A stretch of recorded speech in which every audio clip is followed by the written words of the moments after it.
সকলকে জানাই দীপাবলি ও কালী পুজোর আন্তরিক প্রীতি ও শুভেচ্ছা।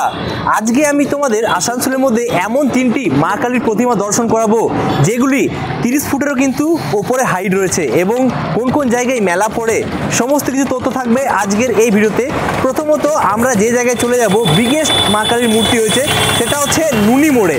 নুনি মোড়ে কিন্তু আমরা প্রথম যাব, সমস্ত কিছু তোমাদের প্যান্ডেলগুলি দেখাবো এবং প্রতিমা দর্শন করাবো। আর এখনো পর্যন্ত যারা চ্যানেলটি সাবস্ক্রাইব করেনি তারা চ্যানেলটি সাবস্ক্রাইব করো, লাইক করো, শেয়ার করো। তো চলো আজকে আমি তোমাদের আসানসোলের মধ্যে বিগেস্ট মা কালীর মূর্তি তোমাদের দর্শন করাবো। আসানসোলের মধ্যে আমরা সর্বপ্রথম যে জায়গায় চলে এসেছি সেটা হচ্ছে নুনি মোড়ে।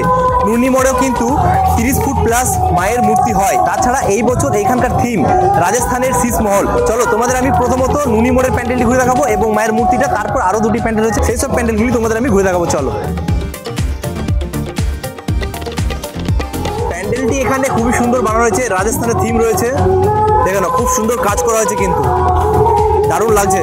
আর রাজস্থানের ঐতিহ্যগুলো এখানে কিন্তু তৈরি করা হয়েছে, দেখে নাও এখানে খুব সুন্দর লাগছে জায়গাটা দেখতে।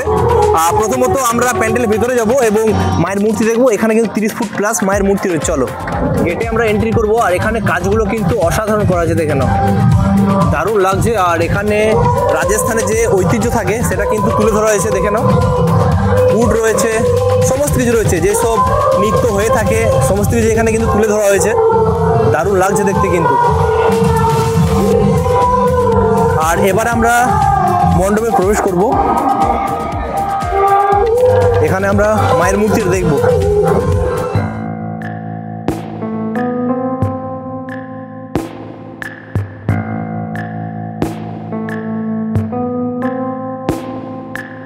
এ হচ্ছে মায়ের মূর্তি, আর মূর্তিটা কিন্তু 30 ফুট প্লাস রয়েছে, দেখে নাও অসাধারণ লাগছে, দারুণ লাগছে। ভিতরে কাজগুলো দেখে নাও, শীষ মহলের যে কাজগুলো সেম রয়েছে। এখানে মায়ের মূর্তি, কাজগুলো কিন্তু অসাধারণ লাগছে, দেখে নাও।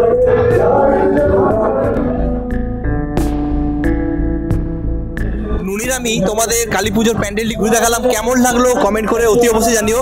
এখানে যে মূর্তিটি হয়েছে মায়ের সেটা হচ্ছে ওই 35 ফুট মতো, আর এখানে যে থিম রয়েছে সেটা হচ্ছে রাজস্থানের একটা থিম। খুবই সুন্দর প্যান্ডেল, খুবই সুন্দর মায়ের মূর্তি, অতি অবশ্যই তোমরা ভিজিট করো। আসানসোলে আরও দুটি বিগেস্ট মা কালীর মূর্তি রয়েছে, সেই প্যান্ডেলগুলিতে আমি তোমাদের নিয়ে যাবো। চলো, এখন আমরা চলে এসেছি গোপালনগরে। আর এই গোপালনগরে কিন্তু খুবই সুন্দর মায়ের মূর্তি রয়েছে, এটাও কিন্তু 30 ফুট প্লাস রয়েছে, অসাধারণ লাগছে, অসাধারণ দেখতে। আর এখানে প্যান্ডেলটা এত সুন্দর হয় না, কিন্তু মায়ের যে মূর্তি রয়েছে সেটা কিন্তু খুবই সুন্দর হয়। তাছাড়া এখানে অনেক বড় একটা মেলা রয়েছে, এখন অনুষ্ঠান চলছে, তার আগে আমি তোমাদের মায়ের মূর্তিটা দেখিয়ে দিই আর প্যান্ডেলটা কেমন হয়েছে সেটা তোমরা দেখিয়ে দিই। চলো,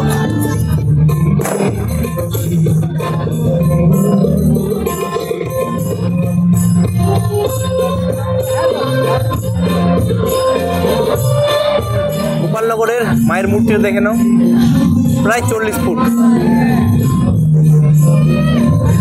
দেখে নাও। এটা হচ্ছে ছোট মা কালীর মূর্তিটা, এটা ছোটটা, আর এটা হচ্ছে বিগেস্ট মা কালীর মূর্তি। খুবই সুন্দর লাগছে দেখতে, অসাধারণ লাগছে দেখতে, দেখে নাও। ছোট মা কালীর মূর্তিটা দেখে নাও।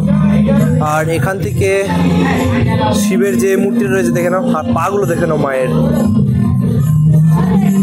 অনেক বড় পাগুলো, আর মালাটাও অনেক বড় রয়েছে। মায়ের মূর্তিটা কিন্তু খুবই সুন্দর বানানো রয়েছে, দারুণ লাগছে দেখতে, অসাধারণ লাগছে।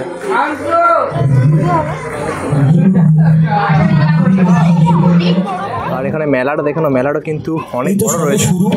আর ওই প্যান্ডেল মেলাটা কিন্তু অনেক বড়। গোপালনগরের ক্রিকেট ক্লাবের যে প্যান্ডেলটি রয়েছে সেটা আমি তোমাদের ঘুরে দেখালাম। এখানে মায়ের মূর্তিটা 30 ফুট প্লাস রয়েছে, আর এখানে কিন্তু প্রচুর বড় মেলা রয়েছে। তোমরা কিন্তু মেলার সাথে সাথে মায়ের প্রতিমা দর্শন করতে পারো এবং প্রচুর কিন্তু এখানে সাংস্কৃতিক প্রোগ্রাম হচ্ছে, এগুলো কিন্তু তোমরা উপভোগ করতে পারো।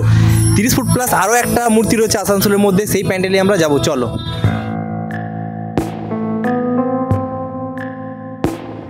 এখন আমরা চলে এসেছি আসানসোলের অন্যতম জায়গায়, সেটা হচ্ছে রামসাহের ময়দানে। রামসাহের ময়দানেও কিন্তু মা কালীর এখানেও কিন্তু বিগেস্ট মূর্তি হয়ে থাকে। আর প্যান্ডেলটা দেখে নাও, প্যান্ডেলটা কিন্তু খুবই সুন্দর করা হয়েছে, কাপড়ের প্যান্ডেল। এখানে কিন্তু মেলা হয়ে থাকে। তাছাড়া আমি তোমাদের মায়ের মূর্তিটা ঘুরে দেখাবো, চল। রামসাহের ময়দানে দেখে নাও, দুটো সাইডে কিন্তু মেলা অলরেডি বসে গেছে। এখানেও কিন্তু অনেক বড় একটা মেলা হয়। আর প্যান্ডেলটা দেখে নাও, খুবই সুন্দর হয়েছে। আর এখানেও কিন্তু বিগেস্ট প্রতিমা রয়েছে মায়ের। রামসাহের এটা হচ্ছে প্যান্ডেল, দেখে নাও। প্যান্ডেলটি খুবই সুন্দর করা হয়েছে, কাপড়ের প্যান্ডেল রয়েছে, একটু কাজ রয়েছে। আর মায়ের যে মূর্তি রয়েছে সেই মূর্তির এখনও পর্যন্ত কাজ চলছে। এখানে কিন্তু বিগেস্ট কিন্তু মায়ের মূর্তিটা হয়েছে। এটা কিন্তু 3 নাম্বারটা কিন্তু খুবই সুন্দর। চলো তোমাদের দেখাচ্ছি, প্যান্ডেলটা খুবই সুন্দর হয়েছে। প্রবেশ করছি আমরা এখন মণ্ডপে। দেখে নাও, মায়ের মূর্তিটা কিন্তু খুবই সুন্দর লাগছে দেখতে, অসাধারণ। ওয়াও, দারুণ লাগছে। প্যান্ডেলের কাজটা দেখে নাও ভেতরে।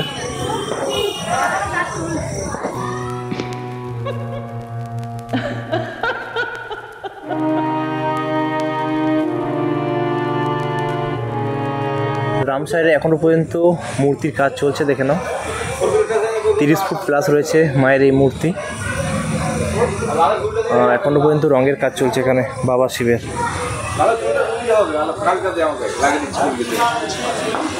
এখন পর্যন্ত রঙের কাজ কমপ্লিট হয়নি।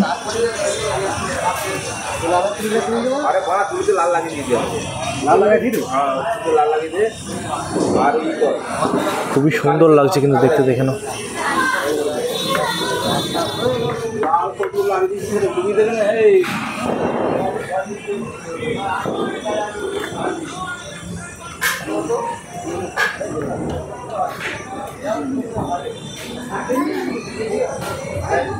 আসানসোলের মধ্যে তোমাদের আমি রামসাহেরে যে প্যান্ডেলটি রয়েছে সেই প্যান্ডেল তোমাদের আমি ঘুরে দেখালাম। এখানে কিন্তু প্রচুর বড় মেলা হয়। তাছাড়া এখানে প্যান্ডেল রয়েছে আর মায়ের কিন্তু 30 ফুট প্লাস মূর্তি রয়েছে। অতি অবশ্যই তোমরা ভিজিট করো। এই মূর্তিটা কিন্তু এখনও পর্যন্ত তৈরি হয়নি, কালকের মধ্যে তৈরি হয়ে যাবে। আজ এখন কাজ চলছে, শেষ মুহূর্তের প্রস্তুতি কাজ চলছে। অতি অবশ্যই কিন্তু ভিজিট করো। প্রথমত আমি তোমাদের নুনি দেখালাম, তারপর গোপালনগর দেখালাম, তারপর কিন্তু এই রামসাহেরটা দেখালাম। আসানসোলের মধ্যে এই 3টে কিন্তু বিগেস্ট মূর্তি হয়। আর একটা রয়েছে, সেটা হচ্ছে কুলটিতে 50 ফুট ঠাকুর হচ্ছে, কিন্তু ওটা এখনও পর্যন্ত কমপ্লিট হয়নি। কালকে কমপ্লিট হবে পুজোর দিনে, সেদিনে আমরা কিন্তু অতি অবশ্যই ভিজিট করবো। এই ভিডিওটা তোমাদের কেমন লাগলো কমেন্ট করে অতি অবশ্যই জানিয়ে। যদি ভালো লেগে থাকে চ্যানেলটি সাবস্ক্রাইব করো, লাইক করো, শেয়ার করো। তো আসছি কোনো নতুন ভিডিও নিয়ে। এখন এই পর্যন্তই, বাই বাই।